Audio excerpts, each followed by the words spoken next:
Everyone, welcome to study spring. और CAPF assistant commandant के ऐसे सेशन में आज हम लोग वैश्विक भूखमरी और राष्ट्रीय खाद्य सुरक्षा जो एक अपना इम्पोर्टेंट ऐसे का टॉपिक है उसको कवर करने वाले हैं, जो वीवीआई टॉपिक रह चुका है इस बार के लिए सीएपीएफ और यूपीएससी के लिए।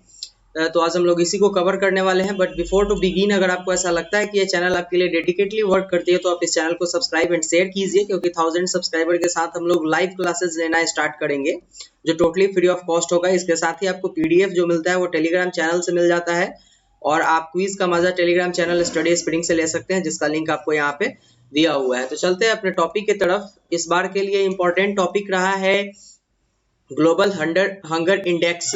तो ग्लोबल हंगर इंडेक्स जीएचआई के ऊपर हम लोग डिस्कशन करेंगे।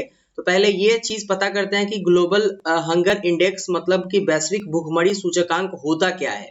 तो वैश्विक भूखमरी सूचकांक जो है एक वार्षिक रिपोर्ट होता है। वार्षिक रिपोर्ट का मतलब है कि एक साल में एक बार आता है, ठीक है, एक साल में एक बार आता है। अभी 2020 में आया तो 2019 में आया रहा होगा, ठीक है, वो भी डिटेल में आपको बताऊंगा जो नेक्स्ट स्लाइड में है। तो जो वैश्विक भूखमरी सूचकांक है वो वार्षिक रिपोर्ट होता है, ठीक है, जो वैश्विक स्तर पर ग्लोबल लेवल पे क्षेत्रीय और फिर राष्ट्रीय स्तर पर व्यापक रूप से भूखमरी की स्थिति का मापन करता है।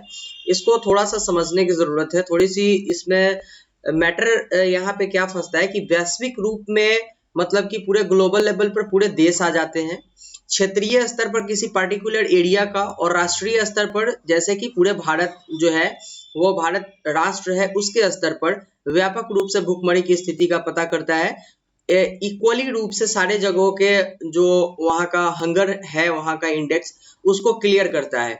तो इसको हम लोग जैसे ही शब्दों में लिखेंगे तो इसको ऐसे लिखेंगे कि वैश्विक भूखमरी सूचकांक वार्षिक रिपोर्ट है जो वैश्विक, क्षेत्रीय और राष्ट्रीय स्तर पर व्यापक रूप से भूखमरी की स्थिति का पता लगाता है, ठीक है, या फिर मापन करता है। इंपॉर्टेंट है। अब आ जाएंगे हम लोग फिर से थोड़ा सा इंट्रोडक्शन वाले पार्ट में, इसको थोड़ा सा और ज्यादा डिटेल डीप में जाएंगे। तो इसमें देखेंगे कि भारत विकसित देश से जो है विकासशील देश से विकसित देश के रूप में अग्रसर हो रहा है। अभी इंडिया क्या है, अभी इंडिया डेवलपिंग कंट्री है और डेवलप जो होने के कगार पे पहुंचने वाला है, ठीक है। लेकिन अगर आप पूरे इंडिया को एनालाइज कीजिएगा और इसके कृषि और विकास से संबंधित आंकड़ों के ऊपर अगर आप नजर डालिएगा तो एक बहुत बड़ी आबादी रोज पेट भर भोजन नहीं कर पाती है। जैसे कि आप 100 आदमी को अगर लेते हैं किसी स्लम एरिया में, तो इस 100 आदमी में से केवल 25 आदमी ही भरपेट भोजन रात में कर पाता है या फिर पूरे दिन में, और 75% लोगों में से 50% लोग कुपोषित होते हैं और 25% लोग को खाना मिलता ही नहीं है। ये पूरे भारत का कंडीशन है स्लम एरिया में 100 लोगों के ऊपर। ये ग्लोबल लेवल पे डाटा वेरी कर सकता है, लेकिन ये ग्रामीण स्तर पर इस तरीके की बात है। जो स्लम एरिया होता है वहां की मैं बात कर रहा हूँ। तो इसको अगर आप पूरे तरीके से एनालाइज कीजिएगा तो आपको ये चीज समझ में आएगा कि भारत का एक बहुत बड़ा भाग जो है वो रोज खाना नहीं खा पाता है, और किसी होटल में आप देखते होइएगा बहुत बड़ी मात्रा में खाना बर्बाद होता है। तो इन सारे चीजों के ऊपर कुछ रूल्स एंड रेगुलेशन बनाने की जरूरत है। फिलहाल इसको हम लोग नेक्स्ट वाले में देखेंगे, लेकिन ये इंपॉर्टेंट है। तो इस हालात को देखते हुए जो है भारत सरकार ने क्या किया कि राष्ट्रीय खाद्य सुरक्षा अधिनियम को पारित किया कि हम एक ऐसा रूल लगाएंगे, ऐसे नियम लाएंगे जिसमें हम लोगों को आसानी से जो है सस्ते तो उनको अनाज अवेलेबल करवाएंगे ही, लेकिन वो पौष्टिक होगा इसके ऊपर भी हम ध्यान देंगे।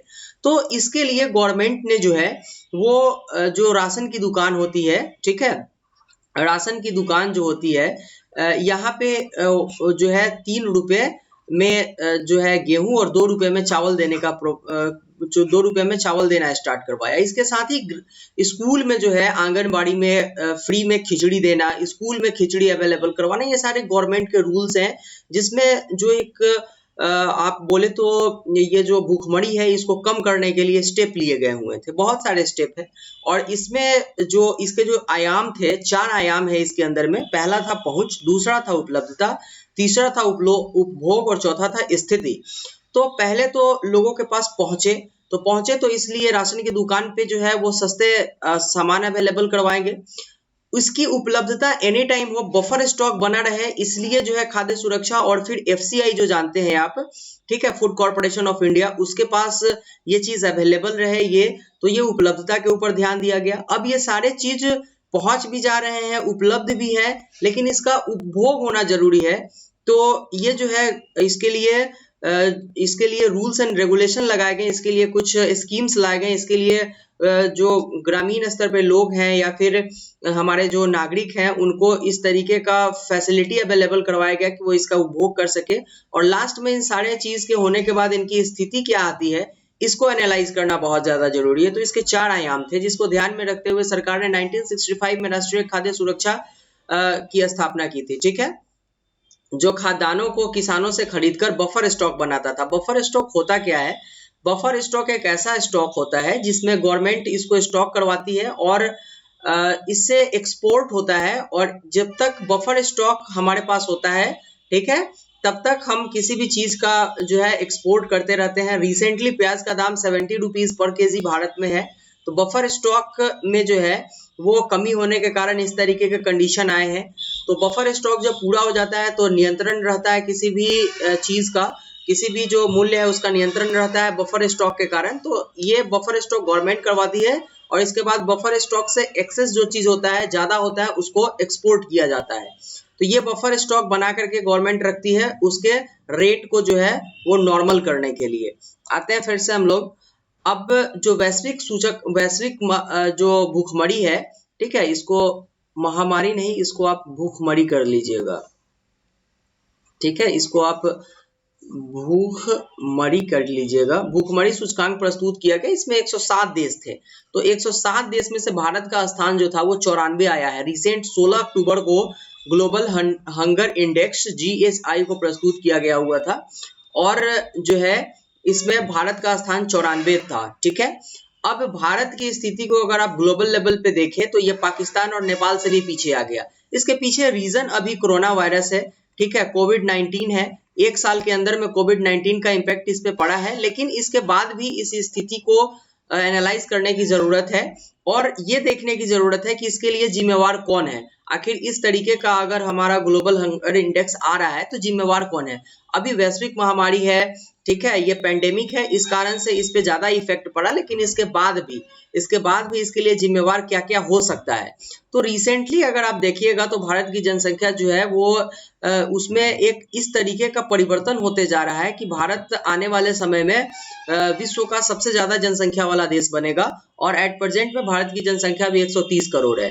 तो इतनी जनसंख्या में हो क्या रहा है कि अगर लैंड का एक पार्ट है जो कृषि के लिए है, एक भूमि का पार्ट है जो 3 कट्ठा जो जमीन होता है, ये 3 कट्ठा जमीन भूमि के लिए है। इसमें से अगर किसी फैमिली का पार्टीशन होता है तो इसमें अगर 2 भाई होते हैं, ठीक है, 2 भाई होते हैं, तो एक भाई इस जगह पे घर बनाता है, ठीक है, तो 1.5 कट्ठा 1.5 कट्ठा जो जमीन है, ये क्या होता है कि यहाँ पे फिर से ये घर के लिए खत्म हो जाता है और आधा हाफ कट्ठा जमीन जो बच जाता है, ये क्या होता है, यहाँ पे खेती होता है। तो ये कंडीशन क्या हुआ, धीरे धीरे जनसंख्या बढ़ने के कारण और फैमिली में डिवाइडेशन होने के कारण इस तरीके का कंडीशन पैदा होता है कि जो कृषि योग्य भूमि है वो कम होते जा रहा है। तो बढ़ती जनसंख्या जो है वो पर्यावरण के ऊपर बोझ के साथ साथ ग्लोबल हंगर इंडेक्स को और ज्यादा बढ़ा दे रहा है। और इसके साथ साथ होता क्या है कि जनसंख्या बढ़ती है तो बेरोजगारी बढ़ेगी, भूखमरी का कंडीशन आएगा, पोषण में कमी आएगा। अगर हमारी जनसंख्या 130 करोड़ है, इसमें से केवल 90 करोड़ लोग ही अगर सही रूप से पौष्टिक खाना ले पाते हैं तो बाकी के बचे लोग या तो कुपोषित होंगे या फिर उनको कोई और बीमारी होगा या फिर वो अलग तरीके से जिंदगी जी रहे होंगे, ठीक है। तो इस तरीके से पोषण की भी कमी हो जाती है, शिक्षा व्यवस्था के ऊपर बहुत ज्यादा इफेक्ट पड़ता है, ठीक है। अगर 130 करोड़ जनसंख्या है तो इसमें से ज्यादातर लोग गरीब होते हैं, ये प्राइवेट स्कूल में अपने बच्चे को पढ़ा नहीं पाते हैं, गवर्नमेंट स्कूल में बहुत ज्यादा प्रेशर आता है। तो इस कारण से सारे जो जगह है, सारे जो स्कूल्स हैं उसमें इसको कंटिन्यू नहीं किया जा सकता है। तो मेन जो मैटर निकल करके आता है वो जनसंख्या ही है। जब तक जनसंख्या के ऊपर कंट्रोल नहीं किया जाएगा तब तक जो है वो इस तरीके से जो ग्लोबल हंगर इंडेक्स जो हम लोगों का कम होते जा रहा है, ये जो है ये क्या है कि इसी के का रीजन बनेगा। इसके साथ ही गवर्नमेंट जो फंड लाती है वो फंड भी पूरी तरीके से नहीं मिल पाते लोगों को, और मिली भगत होता है इसके बीच में सारे लोगों का, जिसके कारण से ग्लोबल हंगर इंडेक्स के साथ साथ जो है वो भूखमरी, बेरोजगारी और कुपोषण जो है वो इंक्रीज कर रहा है धीरे धीरे। तो अगर हम लोग चाहें तो इसमें उपलब्धता और फिर पहुंच, सरल तरीके अपना करके, गरीब के लिए कल्याणकारी योजना बना करके और बिचौलिया जो बीच में पड़े हुए होते हैं इनको कम करके हम इस तरीके के प्रॉब्लम का सॉल्यूशन निकाल सकते हैं जो कुपोषण और भूखमरी जैसी स्थिति को कम कर सकता है। ठीक है, ये इंपॉर्टेंट है। बाकी अगर हम लोग देखें तो एक जो इम्पोर्टेंट फैक्ट्स है जिसको हमें जानना चाहिए वो है पहला कि 16 अक्टूबर 2020 को GHI ग्लोबल हंगर इंडेक्स को लॉन्च किया गया हुआ था। लॉन्च मीन्स कि इसके डाटा को रिलीज किया गया हुआ था, जिसमें भारत का स्थान 94 आया था 107 देशों में। ये 2019 में 117 देशों में जो है 102 था। ठीक है, तो ये जो है धीरे धीरे कम होते जा रहा है, इसको और ज्यादा होना चाहिए था।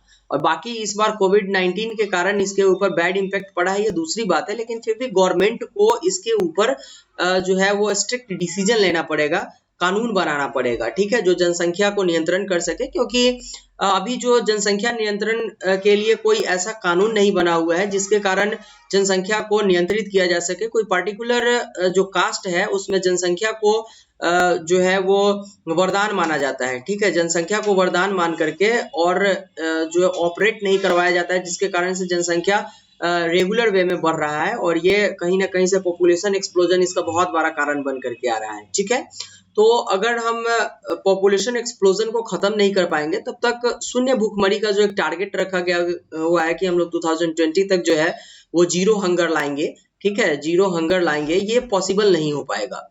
ठीक है, और इसके साथ साथ खाद्य सुरक्षा होने से नागरिक स्वस्थ होंगे अगर इस तरीके का हम लोग रूल्स एंड रेगुलेशन लगाते हैं कि ये जो अपना पॉपुलेशन एक्सप्लोजन है वो कम हो जाए, और साथ में रूल्स एंड रेगुलेशन होंगे जो लोगों को सुरक्षित खाद्य अवेलेबल और फिर पोषण वाला खाद्य अवेलेबल करवाए, तो इससे नागरिक स्वस्थ होंगे, खुश होंगे और देश की अर्थव्यवस्था का सतत विकास हो पाएगा, सस्टेनेबल डेवलपमेंट हो पाएगा इससे।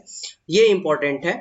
और एक पार्टिकुलर राज्य से अगर 100 लोग आते हैं और 100 के 100 लोग अगर यहाँ पे खुश हैं, स्वस्थ हैं, तो इस राज्य का जीडीपी जो है वो ग्रो करेंगे, और राज्य का जीडीपी जैसे ही ग्रो होगा, सतत विकास होगा, तो देश का जीडीपी ऑटोमेटिक ग्रो हो जाएगा, पर कैपिटा इनकम बढ़ेगा, पीसीआई बढ़ेगा, पर कैपिटा बढ़ेगा यहाँ पे।